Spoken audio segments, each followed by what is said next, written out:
When it's time to move a group of children from one primary classroom to another, for example at the start of the school year, you'll want to use the Classroom Graduation feature.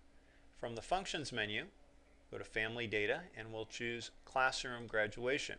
And here we get a list of all the children.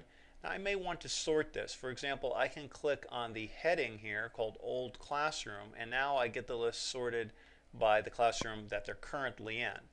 And then I may want to only be moving children who are of a certain status, usually only the children who are actively enrolled.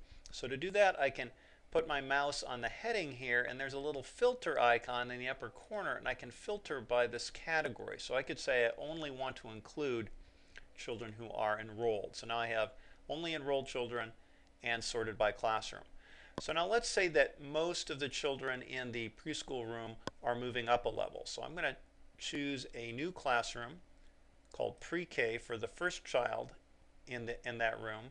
And then if most of them are moving up, I'll click the Move All button down here in the lower left.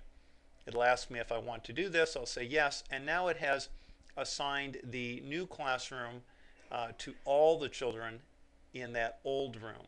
Now there may be an exception. For example, if I look at my list, Jerry is a little bit younger than some of the other children, and maybe he'll be staying in the preschool room a little longer, so I can go ahead and manually just switch him back. Now I might have other rooms like the toddler room, for example, where the children are developing at different stages, and so some of them are moving to another room, some of them are not, or they might be moving to different rooms. In that case, I can just manually select them, or if they're staying in the room, leave them alone. Let's say, for example, Cynthia is staying in the toddler room. I just won't do anything with her, but maybe one of the older kids, here's one who's a little over 3 years, maybe she's moving up to the preschool room.